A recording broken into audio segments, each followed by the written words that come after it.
a una buena y completa valoración de enfermería, en la función neurológica debemos contemplar unos pasos que nos pueden guiar para encontrar con mayor claridad las respuestas en dicha función, así como los estímulos que la producen. Los elementos mínimos que se emplean son fonendoscopio, tensiómetro, martillo de los reflejos, equipo de órgano de los sentidos, sustancias para la percepción de sabores, entre otros. También se debe poseer una habilidad en la técnica de la entrevista para obtener los datos que el paciente o su familia pueden proporcionar. Para realizar la valoración física de la función neurológica se emplea la técnica de la observación permanente, desde que el individuo entra en consulta o desde que se lo identifica en la unidad. Una vez se inicia la valoración, se debe realizar una anamnesis para determinar todos los antecedentes personales que el paciente tenga o haya tenido.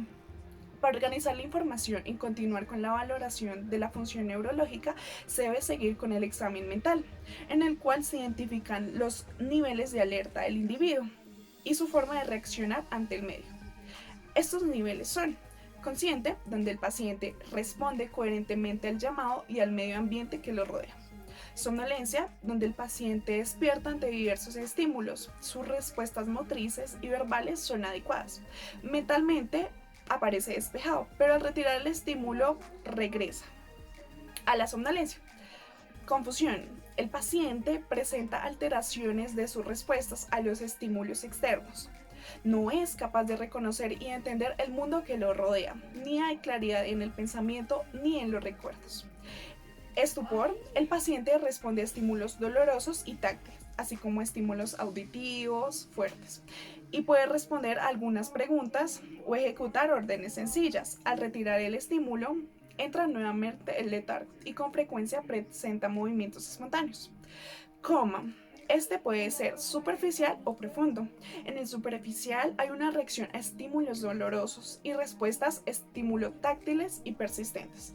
Puede responder emitiendo sonidos o quejándose. Cuando cesa el estímulo, vuelve al estado inicial.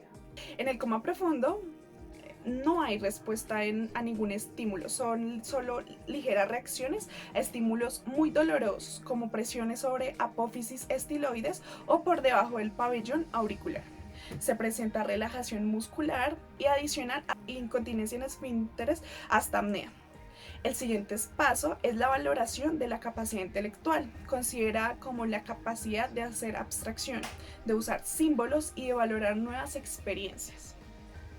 Esta valoración necesariamente lleva a hacer un análisis del mecanismo de enfrentamiento, el subsistema cognitivo, para lo que se valora: orientación, donde depende de la memoria de atención. Se debe indagar si el paciente sabe quién es, el lugar, fecha, día, donde se encuentra. La atención. Allí se observa la capacidad del paciente de concentrarse en una actividad o tarea, o el hecho de responder a una pregunta del entrevistador. Memoria. Se evalúa hechos históricos, tanto recientes como pasados, que sean relevantes. En el pensamiento se valora la secuencia lógica coherente y relevante del individuo al dirigirse a un objeto seleccionado, por ejemplo, con la pregunta: ¿qué observa en el cuadro? El afecto es un sentimiento que se puede observar de inmediato en el paciente, como un episodio de llanto o de risa. El cálculo. Se valora la capacidad de hacer cálculos matemáticos, como sumas o, en su defecto, identificando billetes. El juicio. Se mide la capacidad de abstracción o interpretación, pidiéndole que interprete, por ejemplo, un refrán. Y finalmente, el lenguaje. Ese debe ser comprensible y coherente. También se evalúan las formas de pronunciar las palabras, y con esto se concluye la primera parte de la valoración neurológica. El segundo paso consiste en la valoración de los pares o nervios craneales, donde además se involucran los órganos de los sentidos.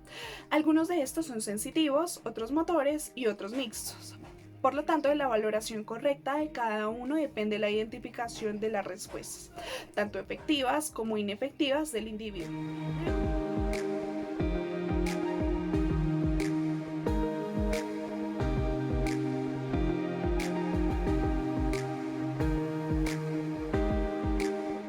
Se va a evaluar el nervio craneal 1, el cual consiste en el olfatorio, es decir, el de la nariz.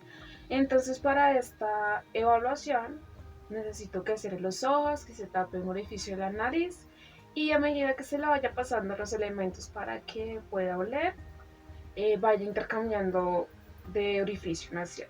Ok. Entonces vamos a empezar, cierre los ojos y se tapa el orificio nasal que usted desea.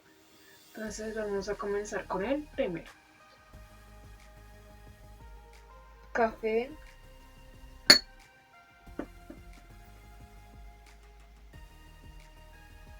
Jabón de baño. Ok.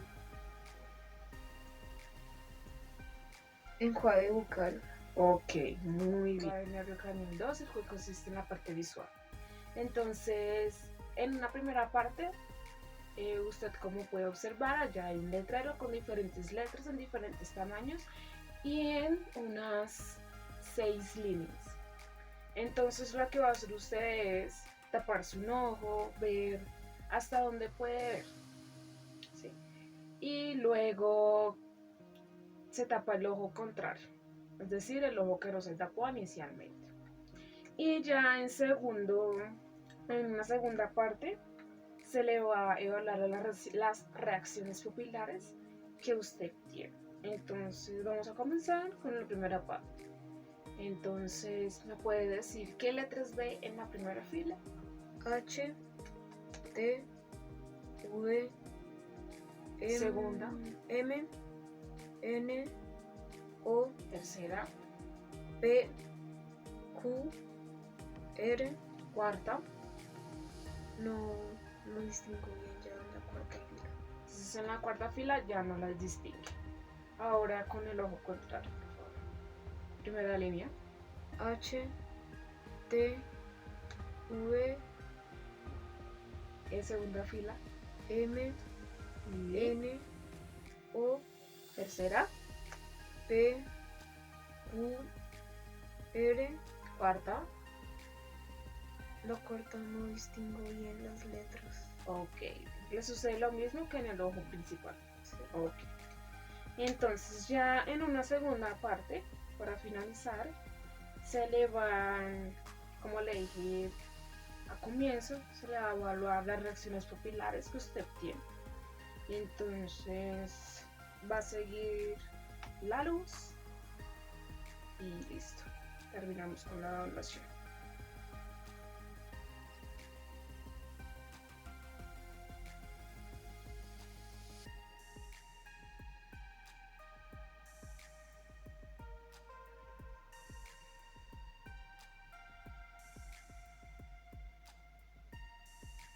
Se va a realizar el examen de los nervios craneales 3, 4 y 6. Necesito que fijes tu mirada arriba de mi frente y partiendo del centro me avisas hasta donde no alcanzas a ver.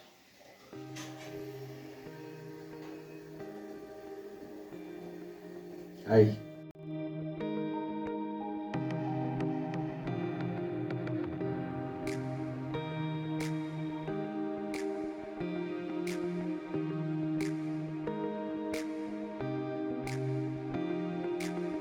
Abres la boca y cierres con fuerza mostrando así los dientes. Ciérralo. Necesito que sonrías para poder evaluar la debilidad de mi facial. A realizar una prueba auditiva. Cuando escuches ya el sonido, me avisas.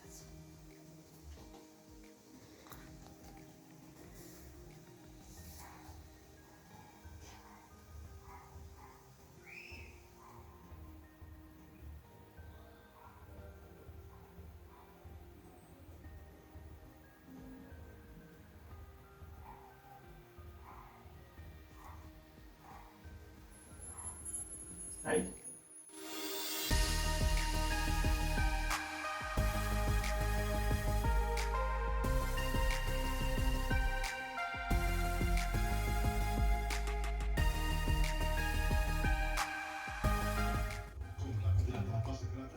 Pero no termina. Para el siguiente examen le voy a evaluar la fuerza muscular. Por favor, incline su cabeza hacia atrás lo que más pueda.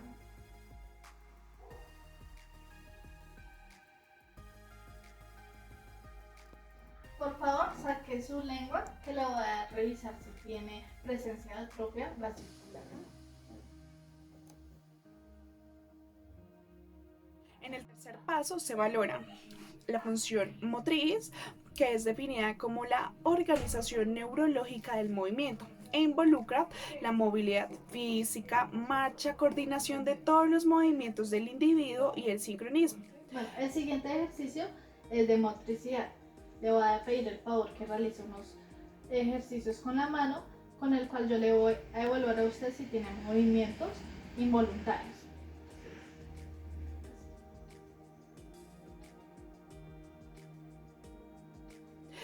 La fuerza muscular, que va desde la ausencia completa de fuerza a fuerza normal, medida de 0 a 5. El tono muscular, que se puede apreciar observando la actitud del paciente en el hecho o en la forma de manipular los elementos.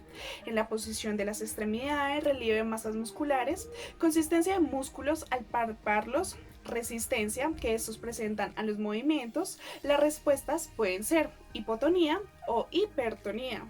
Bueno, en el siguiente examen te voy a evaluar el tono muscular. Por favor, flexione su rodilla y me avisa hasta donde sienta dolor.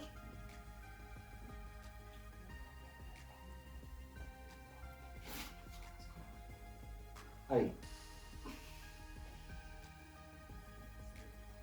El trofismo muscular, observable en el desarrollo muscular. La mejor manera de descubrir su disminución o aumento es midiendo simétricamente los músculos de las extremidades, sin olvidar que hay un mayor desarrollo en los músculos del hemisferio dominante, dependiendo si es zurdo o diestro. La diferencia no debe ser mayor a 1 centímetro. Evaluando al paciente, se observa que no tiene ningún problema de asimetría muscular. La coordinación o adecuada utilización de las vías motrices y sensitivas, que dependen del buen funcionamiento del cerebelo y el aparato vestibular. La coloración y coordinación. Según Calixta Roy, se hace más minucioso en funciones de actividad y descanso. Los reflejos, que son la respuesta motriz involuntaria desencadenada por un estímulo sensorial específico.